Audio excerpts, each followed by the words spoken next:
Hey listeners, it's Isabel. Welcome or welcome back. If you're new or you haven't done it yet, do sign up for the newsletter at join.borderlinepod.com. You'll be alerted of every new episode, get transcripts, interviews, essays, and more just once a week. You'll have the option to become a member and support this work with a subscription as well, for which I would be super grateful, but otherwise it's free. Again, that's at join.borderlinepod.com. Okay, on with the episode. We have a deeply unfeminist immigration system that systematically puts women at risk of abuse.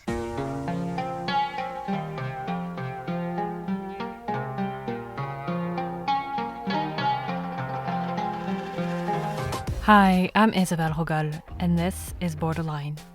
It's been a tough couple weeks for most women around me, and for me too, to be honest. Right here in London, Sarah Everard, 33, was killed as she was walking home in the heart of the city, doing all the things we're told to do to stay safe in a public space that is not, in practice, our own. A serving police officer was charged for her kidnap and murder. Sarah's killing sparked an outpouring of grief and anger as women everywhere share stories of fear and violence. I wanted to address this on the podcast, and specifically talk about women who face double the discrimination and insecurity, migrant women, the most vulnerable among us. I called up Zoe Gardner, policy advisor at the Joint Council for the Welfare of Immigrants, who's long worked on these issues. JCWI is the UK's oldest migrant aid charity. And then, just as we were recording, in Atlanta, Georgia, in the US, 8 people, including 6 Asian women, were murdered. Again, grief and anger poured out. From the information made public so far, I don't see how you can call it anything but a racist and misogynist attack. This all made this conversation feel more urgent. Zoe and I talked about insecurity for women and insecurity overall for immigrants, how they have fared over the pandemic, about the hostile environments in the UK, the settlement scheme for Europeans, and the reported exodus of foreigners from the country. But don't worry, if you're not a British listener, there's plenty in there for you too. Unfortunately, a lot of these issues are quite universal. Here's my conversation with Zoe Gardner. I kind of want to start by asking what I feel like I'm asking every woman these days, which is, how are you? How are you taking this all in? Yeah, I think like everybody else, I think all women understand how all women have felt over the last week or so. We all know the same fear, and we all feel the same anger as well, about how we're allowed to live in fear and how these women, just like us, have suffered, what we fear. And it's been really, really difficult, I think, for everybody. And there's been a huge outpouring of emotion. But I think what's been encouraging, at least in London, certainly, has been to see how that emotion has been shared and has been brought out onto the streets and sort of transmuted into power, or at least into a feeling of solidarity. And I hope that we can take this moment of collective grief to move forwards and to recognize our power as women as well. Mm-hmm. Has this resonated with your work at all as well? Yes, definitely. It's been really, I want to say interesting, but really, I mean, it's been disgusting in some ways to see some of the sort of political opportunism that has taken place around this horrific event. We know from our work at JCWI that women are treated appallingly in our immigration system. And women from minority ethnic backgrounds and women with insecure migration status are treated as though their lives don't matter as much as other women, and their protection from violence doesn't matter as much as other women. And to see politicians stand up in Parliament over the last week and recite these hollow words about their protection of women, when at the same time there's a bill going through Parliament on violence against women that excludes migrant women from the protection of refugees and from protection services from domestic violence, is truly, really sticks in the back of my throat. We have a deeply unfeminist immigration system that systematically puts women at risk of abuse. Very often women depend for their visas on their partner. So if they leave an abusive partner, they risk losing their immigration status. Women with an insecure immigration status, if they go to the police or to the authorities to report violence are more likely to become the victims of enforcement themselves. We don't have any kind of a firewall between police and immigration enforcement. So nobody who is undocumented can go and report being the victim of a crime for fear of being torn away from their homes and potentially from their children. Women who have no recourse to public funds, which is a visa condition that is placed on almost all migrants for the first 5 or 10 years that they live in the UK, and sometimes longer. And maybe we'll talk a bit more about the detail of that. But it basically means that you can't access most benefits. That means that migrant women's children can't get free school meals. It means that migrant women can't access refuges, like I say.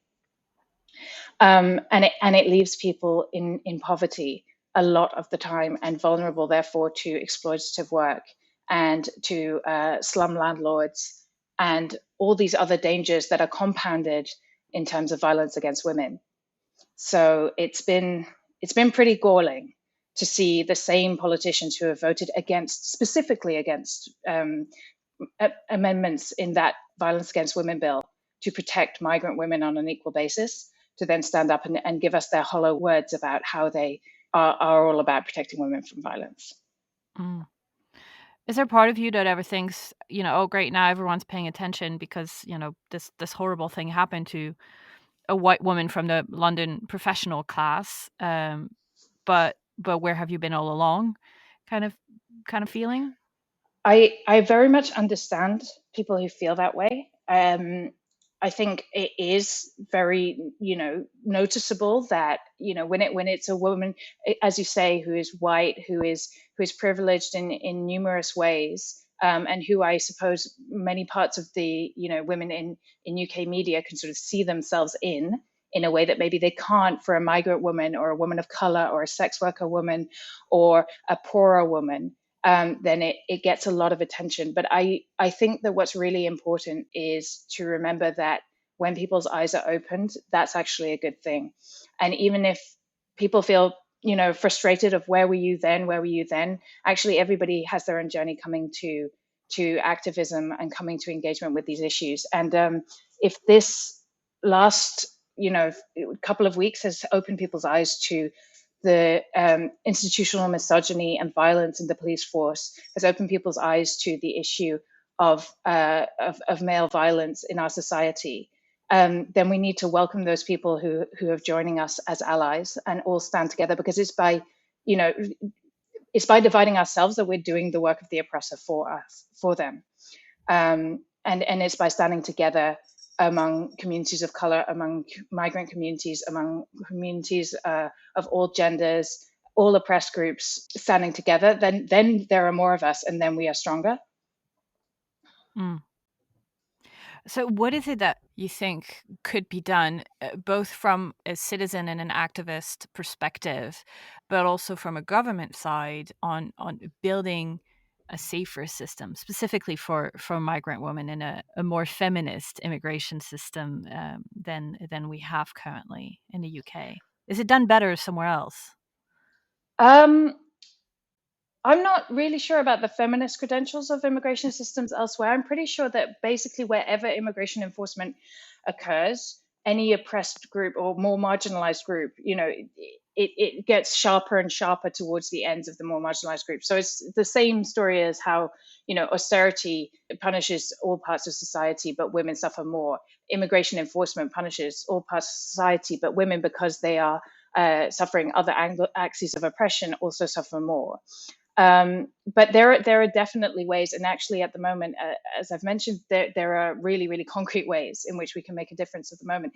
So there's a few brilliant groups, including the Latin American Women's Resource Center and some others, who are campaigning at the moment on the Violence Against Women and Girls bill that is currently in the Lords. They've had great success in the Lords to bring these amendments that would provide equal protection for migrant women. So basically that would mean that all refugees would have to provide services regardless of a woman's immigration status. It would expand the possibility of getting the right to remain based on being the victim of domestic violence, which for the moment is only available to a very small group of migrant women, and specifically excludes anybody with an insecure status again. And those amendments have been passed in the Lords. So now when it comes back to the Commons, it's really important that the pressure stays on to make sure that, you know, we force politicians who've made these grand statements about women's rights in the last few days to actually put their money where their mouth is, and their vote where their mouth is, which they're so bad at doing. But there's numerous other ways of just continuing this conversation, and I think the no recourse to public funds conversation is one that has been gaining attention this year. Finally, it's been a condition placed on most visas for many years. Yeah, Basically, what happens? Yeah. let's get into let's detail what that means, because I think it's foreign to people outside the UK, and I think even to most people in the UK, what that means. Yeah, so this is the antithesis. This is the proof that migrants don't come here to steal your benefits, right? Because the immigration system in the UK denies migrants access to benefits at all until they have a permanent leave to remain, so indefinite leave to remain. And for most migrants, that will take either 5 or in many cases 10 years to obtain. So migrants are kept in what is called a temporary status for often over a decade. That means obviously that when a crisis such as the coronavirus crisis happens and the pandemic happens, and we've had lockdowns and all sorts of businesses have shut down and their workers have lost their jobs, if you have no recourse to public funds, you cannot access universal credit. You cannot get income-based job seekers allowance. So basically, you're left destitute if you lose your job, even if you've been working and paying tax and contributing into the system for as long as you've been here, which may be, as I say, you know, a decade or more. You can still very easily be in this situation. And there's all these sort of pernicious little ways in which they make this situation worse. So there is a mechanism to apply to get your no recourse to public funds lifted, and it's very difficult, and you have to prove that you're at the point of destitution, which is an extremely difficult thing to prove. And when you can prove that, and even if you've lived in the UK for 10 years with no recourse to public funds, if you finally manage to get those conditions lifted, that will automatically reset the clock, and you'll go back to another 10 years of being a so-called temporary migrant in the UK before you can obtain indefinite leave to remain. So basically, our immigration system places huge disadvantages on people who are classified as temporary, because that sounds reasonable. People who are just here for a short time, maybe they shouldn't have access to benefits straight away. You know, that it sounds like a reasonable thing to say, but actually we impose this condition of being temporary on migrants for decades who are part of our communities, who have children here, who are going to school, who can't access free school meals, like I say, who are denied, you know, crisis and emergency services such as domestic violence services. And it obviously causes a huge amount of poverty, huge amount of hardship. We did some research finding that in the pandemic, migrants who had no recourse to public funds who responded to our survey were 50% more likely to say that they were living in a housing condition where it would be impossible to self-isolate, because obviously they're not entitled to housing benefit, which means they're more likely to be living in overcrowded and unsanitary housing. So this actually becomes like a societal problem for everybody.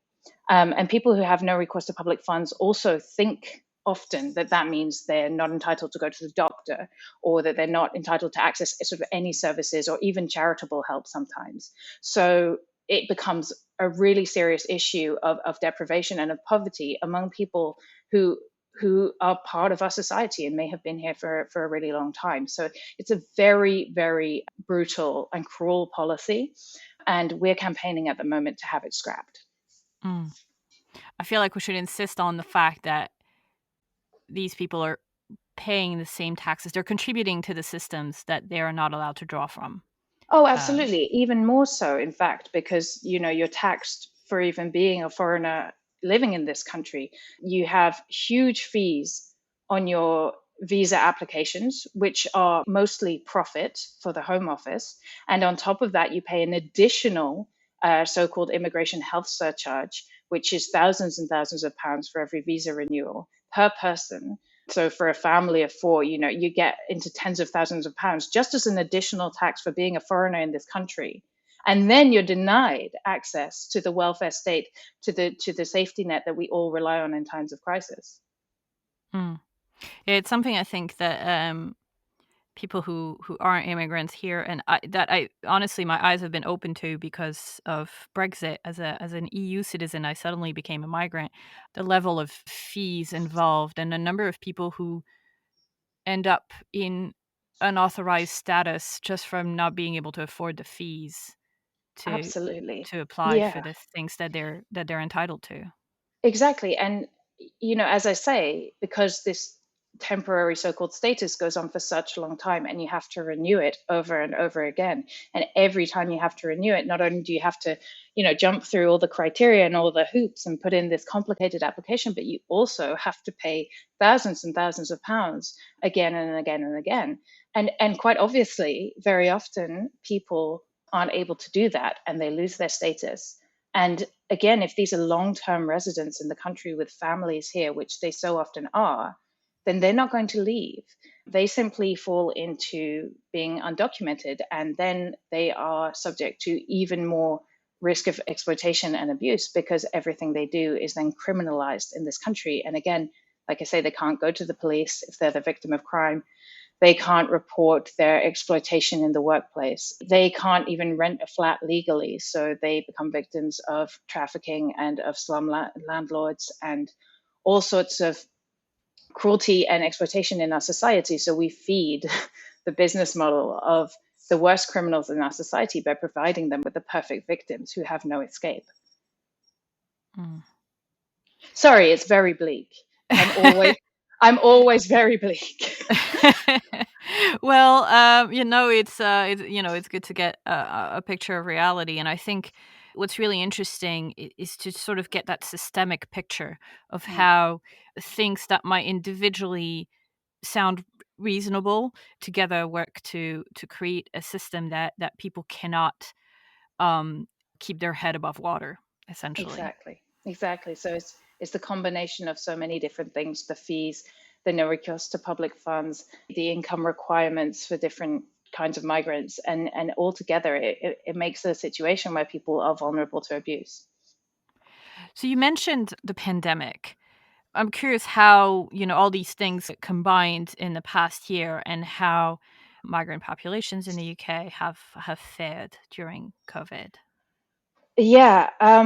Well, again, I'm sorry, the bleakness goes on. Basically, we what we know, of course, and what people will have heard is that Black and minority ethnic people in the UK have suffered a much higher toll during this pandemic. They're more likely to have got coronavirus themselves. They're more likely to have died. They're more likely to know somebody who has died, and that's to do with them having been on the front lines in disproportionate numbers. And we know that from that will correlate to a great degree with migrant communities. Obviously, it's not the same. So it's hard to get a precise picture because obviously the immigration status of people who suffer from coronavirus is not recorded. But we know that the fact that minority ethnic people have suffered to such a great degree will have some crossover with the migrant communities. And we also know from our own research, so people talk about the hostile environment, and your listeners from the UK may have heard this term and not be sure what it is, and others from elsewhere may not know about it. But the hostile environment is a term was coined by Theresa May, our ex-prime minister, and it's basically a collection of policies that are designed to deter migrants from public services. The idea is to make life so unbearable in the UK that if you don't have a stable immigration status, you'll leave. There's absolutely no evidence whatsoever that the government or anyone else can produce that actually works. But there's a whole lot of evidence that it makes people's lives miserable. And during the pandemic, we've seen how this has had a serious impact on everybody's health and safety because the hostile environment extends throughout society, including into our NHS. And obviously, our NHS doctors' job is to protect people's health. It should not be their job to check where somebody comes from and what entitlements they have and what their immigration status is. They're not border guards. But the hostile environment makes doctors into border guards because some categories of migrants are chargeable for secondary healthcare. And if you incur debts with the NHS, then you can be denied an extension on your visa on that basis. So the data can be shared from the NHS to the Home Office, and then immigration enforcement can come after you. as well. So that means migrants are afraid of accessing the NHS. And that, you may immediately have worked out, is an extremely big problem for the entirety of public health in the context of a global pandemic. And what we've seen in our research is not only do obviously undocumented migrants fear going to the doctor or into hospital, but actually even migrants with status fear going to the doctor, and refugees fear going to the doctor. And again, especially people with no recourse to public funds fear going to the doctor in case their data is shared with the Home Office and that leads to problems for them down the line, or in case they may be charged. And they actually, in most cases, wouldn't be charged and are not at risk of deportation, but they're still afraid of accessing healthcare because of this hostile environment, because of this culture we've developed of fear for migrants to access basic services that they need for us all to function as a society. So it's an incredibly self-defeating proposal. And currently with the vaccine, the government has exempted the COVID vaccine from the charging requirements.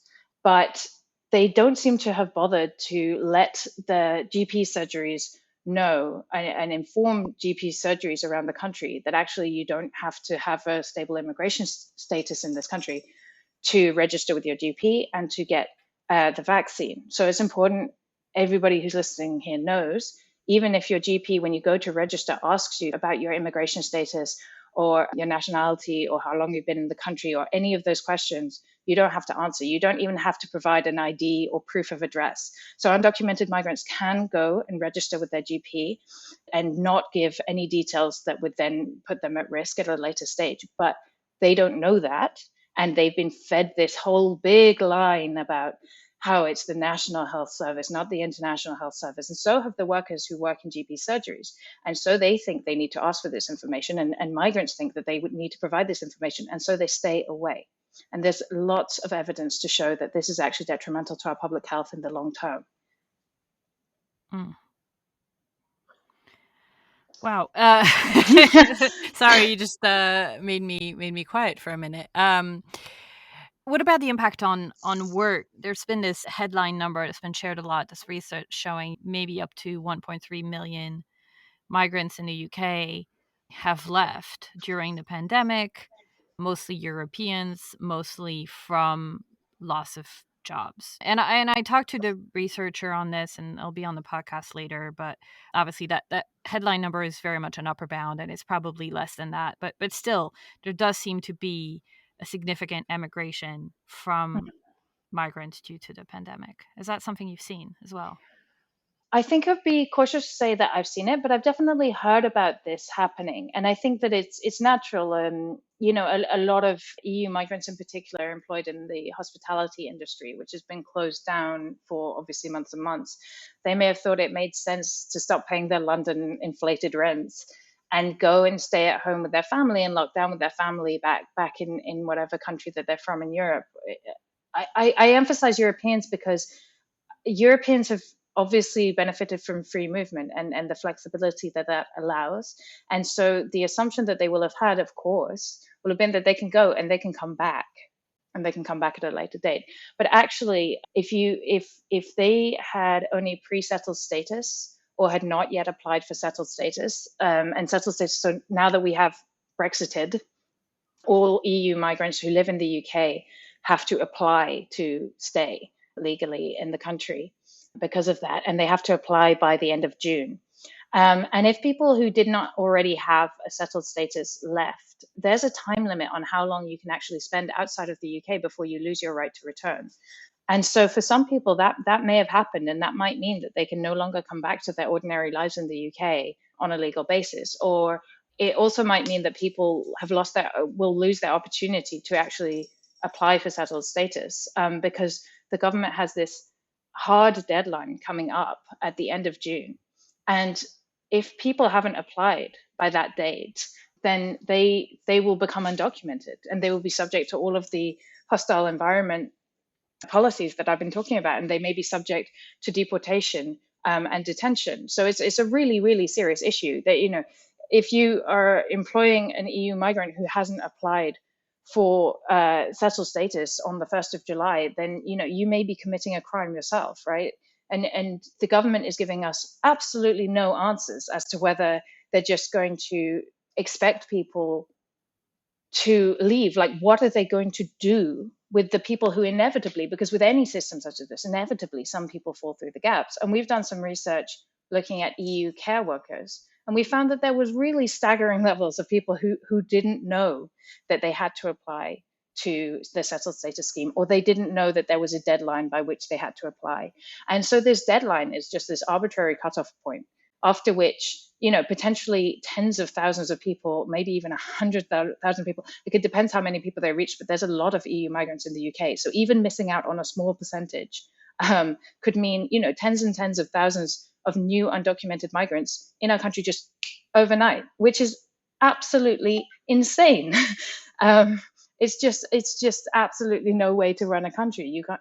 It's just snatching away people's rights like that is just so detrimental, not only obviously to the individuals themselves who may grow up and suddenly realize that they can't get work legally, but also just for the country as a whole. It's absolute madness to suddenly deny so many people a legal status in the country. So another campaign that we have at the Joint Council for the Welfare of Immigrants is to get rid of that deadline, because people are going to be left out, and we work with undocumented migrants all the time, and the struggle that they face are horrendous, and our system for allowing people to re-regularize their status and to get a legal status again is so difficult and so expensive and so time consuming.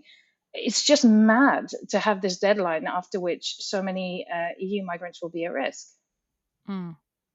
I think so I've spoken about this to a lot of British friends, and I think the narrative that's out there is, oh, Europeans are fine as long as you were here before, the 31st of December. Like, your rights are maintained, and you're totally fine, and it's not really going to change all that much.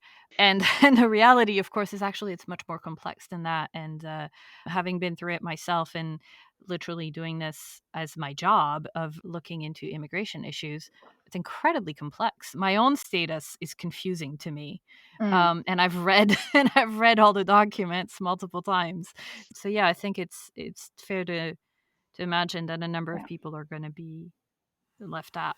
Yeah, and I think it sort of goes to what we were talking about before, about sort of, some people waking up to an issue. Your British friends, just they're not imagining uh, EU migrants could be anything other than sort of white middle class professionals. Like, actually, there are all sorts of EU migrants in this country, including many who are disadvantaged in many ways, people with disabilities, people with who've been growing up in care, people who are elderly and not online and isolated from news updates. There's all sorts of different groups of people, just people living in poverty who don't have a high level of English, who don't so easily understand the system. And so there's a real huge amount of risk, even if it's only those people who are more vulnerable. Somebody like you, who I'm not diminishing, the fact that you've had to apply for your right to stay in your own home, and that it's been a complex system, that is bad enough. But actually, for a lot of other people, you have to try to imagine what it's like, and how this system has been sort of developed piecemeal over time. It's not a coherent immigration system. It wasn't planned out. And what it has become is this absurd labyrinth, which is incredibly complicated. And most people need legal advice just to maintain their visa every time that they need to extend their visa, right? Because it's really complex and difficult to do by yourself. And if you make a mistake, you are out. You have spent that money and you have no status. And that can utterly destroy your life. And we see it at JCWI, we see it all the time.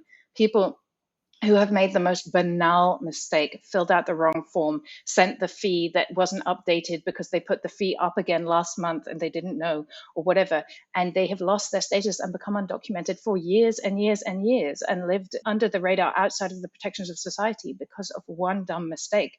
So this system is actually extremely complex. And yes, which is a brilliant thing. Europeans up until now have been protected from that. But now that they are coming into that system, I think we really need to use that understanding that suddenly so many people are gaining, that actually, oh my gosh, the immigration system is really bad if you don't have free movement. We need all those people who have come to that realization to join us in our fight to do massive reforms of the immigration system for everybody. One group that I'm particularly concerned about is children, Mm. because you need to, under the settlement scheme, you need to apply for children, which probably a lot of parents and guardians and whoever's in charge of these kids don't know. And we've seen the dreamers situation in the US, and I wonder if we'll have the same here in 10 years or 15. Yeah, I mean, we have not had birthright citizenship, which at least they do have in the US, since 1981. Birthright citizenship was removed in the UK on the basis of, like, explicitly racist series of immigration acts that were designed to limit the number of the so-called new Commonwealth, for which read non-white Commonwealth countries, for their populations to move to the UK and to establish themselves here. So yeah, even you can be born in the UK and be a removable undocumented migrant, even if you've never left this country. And you can have been brought here by your parents or by your guardians when at a very young age, and they didn't renew your status, and you don't even know you don't have status until you try to go to university or until you try to get a job, and then suddenly you can't show them that you're entitled to actually be in this country at all. And we see this all the time with these deportation flights, and we have deportation issues. There's the case at the moment that's ongoing of Osime Brown. He's Jamaican by nationality. He's lived in the UK since I think he was 4 years old. He's learning disabled, and he was involved in a non-violent crime. And because of that, he's facing deportation to a country where not only has he no connection whatsoever, like he's British, he's from Birmingham. That's where he belongs. But he can be picked up and cast out. And I think that what we're seeing in America, they have birthright citizenship. They also have a much stronger movement than we do have here in the UK for the rights of undocumented migrants. And undocumented migrants have a voice. And here in the UK, we don't even talk about them at all. It's conflated with asylum seekers, which is not at all the same thing.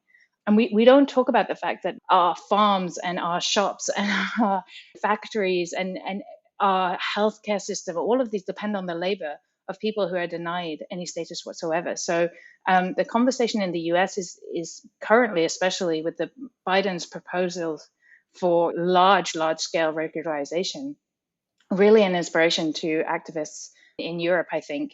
We're looking up to the movements in the US, which are very much also being led by people who are in the circumstances themselves and have experience of being undocumented themselves. And it's a very inspiring movement that has achieved a huge program of regularization put forward by Biden. Now, obviously, we'll see how much of it passes through their legal system. But I think that that's a real inspiration to us in the UK at the moment. And even other parts of Europe have significantly better regularization systems than the UK. And I'm sure that anybody who's listening in Europe who knows about their systems for regularization will say, "What?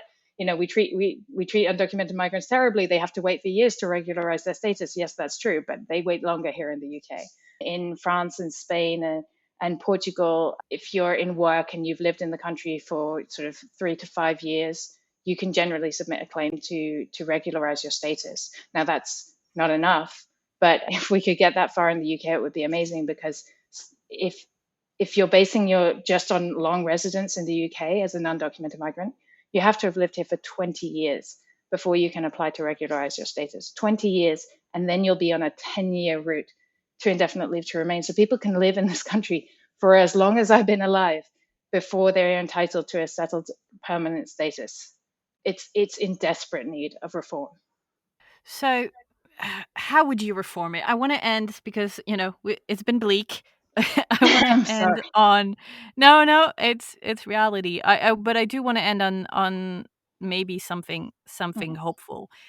Pie in the sky. What's the dream immigration system that you picture, that would work and that would be fair and that would remove this permanent insecurity that migrants are kept in?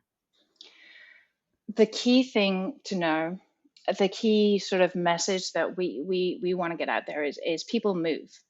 People move. People have always moved. People will always move. None of the borders None of the militarization, none of the brutality, none of this awful Kafkaesque immigration system has ever prevented people from moving. It has ruined lives, it has destroyed lives, it has killed, but it has never prevented the basic fact that people move.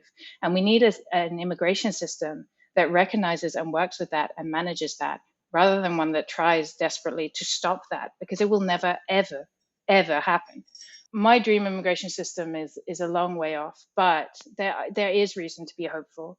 We've seen that in the last few years, immigration control and enforcement has dropped drastically down in the list of the public's priorities. People are not concerned about keeping people out at the moment anymore, no matter what Nigel Farage tries to tell you. So we have more support than ever, and we have really, really clear campaign goals from some really great actors across the immigration sector, including us at JCWI, for how to reform this system. So I'm currently working on a piece of work that is calling for an end to this 10 years until settlement, right?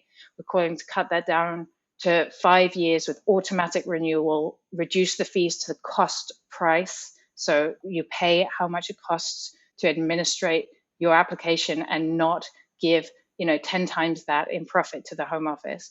Cut that down so that more people can get a stable immigration system and less people are made undocumented.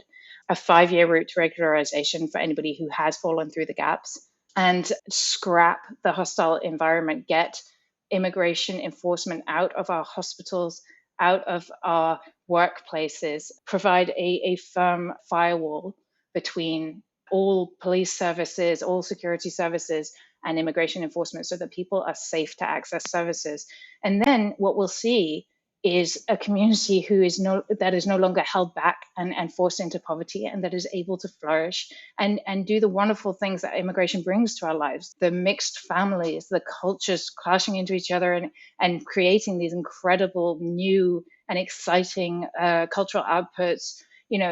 London in particular, but the UK definitely as a whole, has become everything that it is and everything good about it through this fantastic mixing of cultures, through this relatively open and diverse and ethnically integrated culture that we have, and harnessing the power of that and lifting up people so that they're not held back by their immigration status and can just fulfill their potential is a dream that is actually achievable with sensible, common sense reforms of the immigration system to stop making it so draconian and so cruel. We need some bravery from some of our leaders, but it can happen. It really can. And everybody needs to raise their voice who wants it. All right. Well, thank you so much for sharing all this and chatting with me today. Appreciate it. Thanks for having me, Isabel. It's great. The reports Zoe Gardner cites will be linked in the show notes and are on the JCWI website. Thanks to Zoe for her time and to Callum on Twitter for the connection. A reminder that if you're an EU citizen in the UK, you must apply for settled status for yourself and for any children or vulnerable people before the end of June, and don't leave it to the last minute. Go to gov.uk/EU settled status. Happy New Year to the many new Iranian listeners of Borderline. It was great to see you all show up for Selda's episode last week. If you're new to this or you just haven't done it yet, do sign up for the newsletter at join.borderlinepod.com and then consider becoming a member and helping me continue this work telling the stories of defiant global citizens. I'd be much grateful. It's at join.borderlinepod.com. Others are doing it. Welcome this week to Femi Akbabyaka, Jim Morrison, and another anonymous new member. I'm your host, Isabelle Rogal. Music is by Offshane. Borderline is a One Lane Bridge production.